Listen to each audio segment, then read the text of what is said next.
All right, well, don't look now, but the doctor is in Donald Trump's house, surprisingly backing Donald Trump, the front runner for the Republican nomination. A little more than a couple of weeks ago, I guess they were kind of at each other's throats, although they were a bit more diplomatic than some of the other nasty pairings we've seen.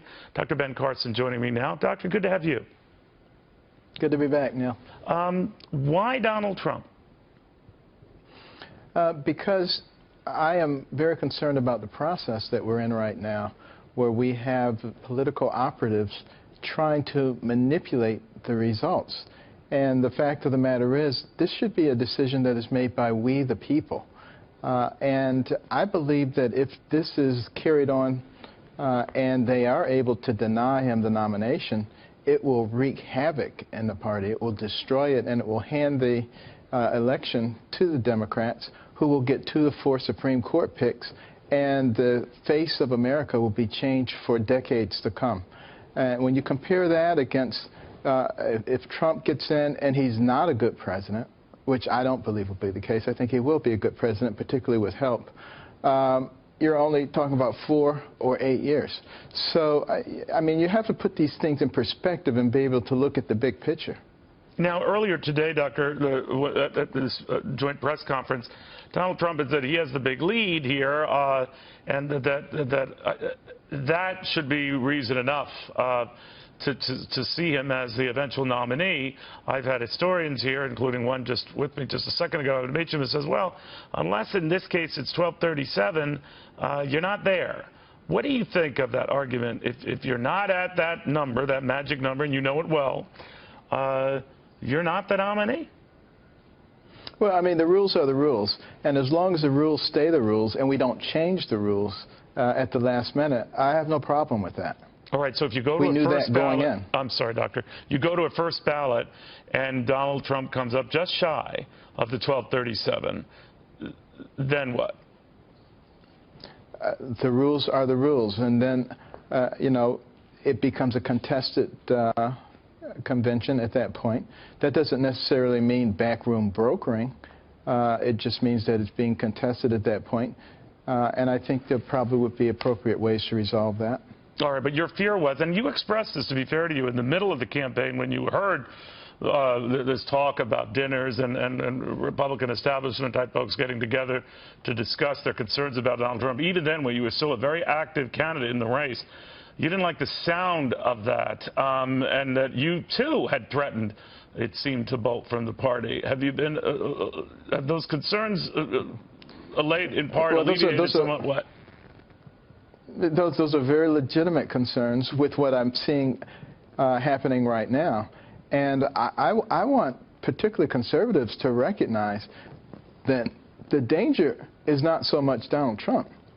The danger is disrupting the populace to the point where you will not be able to win, and you put in a progressive who will appoint 2 to 4 Supreme Court justices.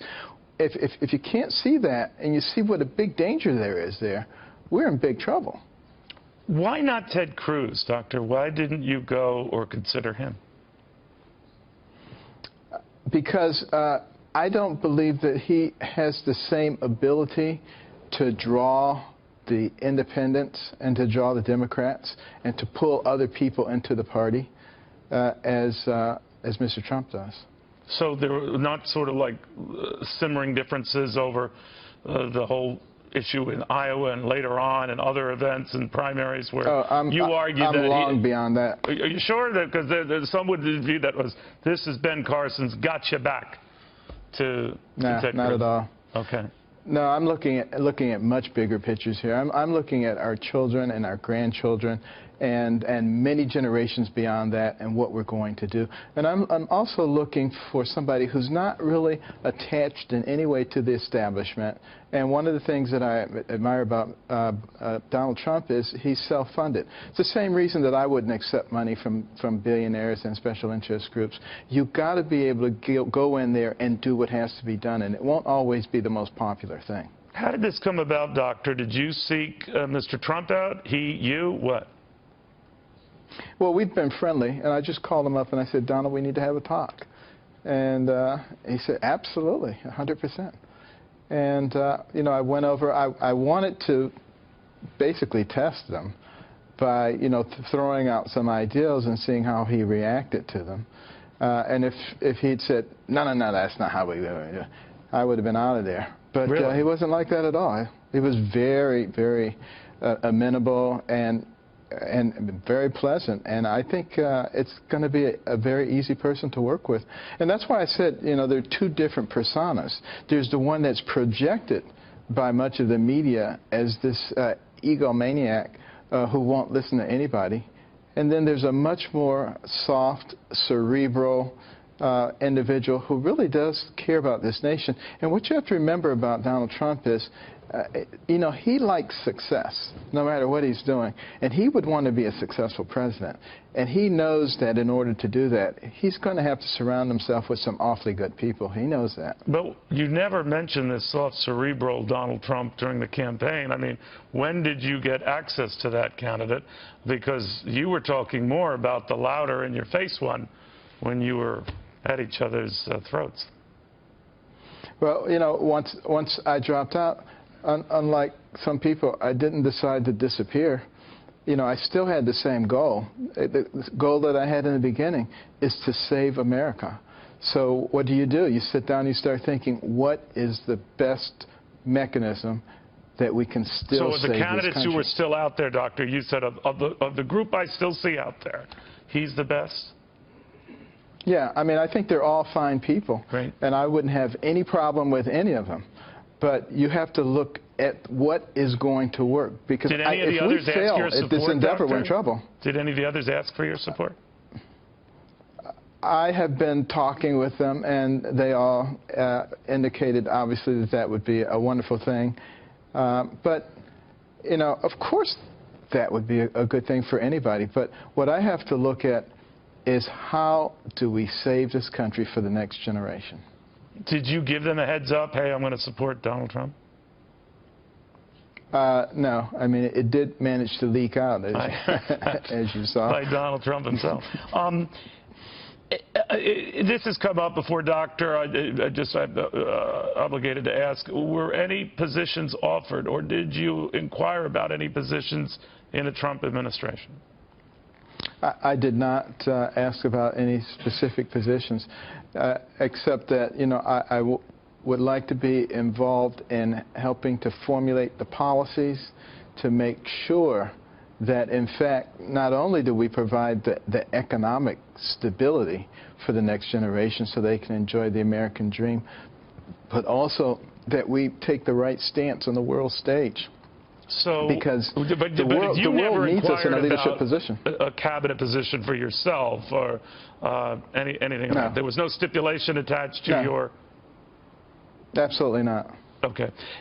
It came, and during that same event, sir, Donald Trump was rather forcefully supporting his supporters at events that can get, maybe given the nature of the large crowds involved, you know, pretty tense. This is what Donald Trump said earlier about that, and I want to get your reaction to it. The particular one, when I said, like to bang him, that was a very, you know, he was a guy who was swinging, very loud, and then started swinging at the audience. And you know what? The audience swung back. And I thought it was very, very appropriate. He was swinging, he was hitting people, and the audience hit back. And that's what we need a little bit more of. What do you think of that? I certainly understand that point of view. I probably would have simply left it to the police. And I think they did eventually handle it. But I don't have any particular problem with people defending themselves, that's for sure. So in the event of protesters defending themselves, or those at events defending themselves? Or if someone is in a crowd and they start hitting you, okay. I think you certainly have a right to strike back. I have no problem with that at all. Were you concerned by other incidents? Violence, I wouldn't do that. Got you. And that's what some of Mr. Trump's critics have said, that given the fact that he ushers people out of the room or gets pretty argumentative with them, and protesters will do what protesters will do, glom on for attention, there's no doubt about that. But do you think that he risks inciting the very activity he complains about? Well, particularly now that it's getting known, people can actually set up a scenario which will create a big problem for him. So, you know, he should take that into consideration.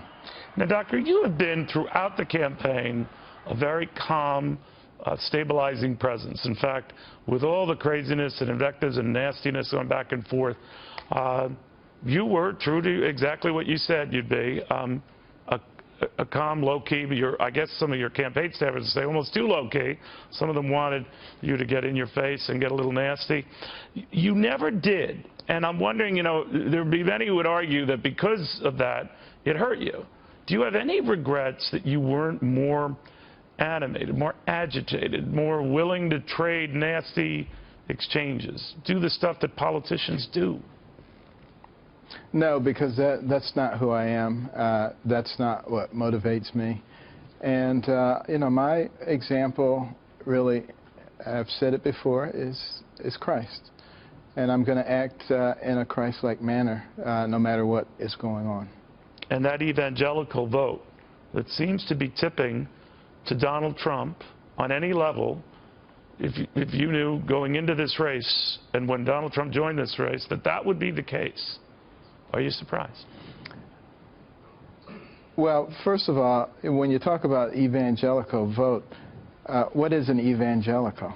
A lot of people in the media think that that's somebody who goes to church 2 Sundays out of the month. What it really is somebody for whom Jesus Christ is the center of their lives. And all their interactions with the world are based upon that constraint. Dr. Ben Carson, thank you very much. Good seeing you again. A pleasure. Thank you.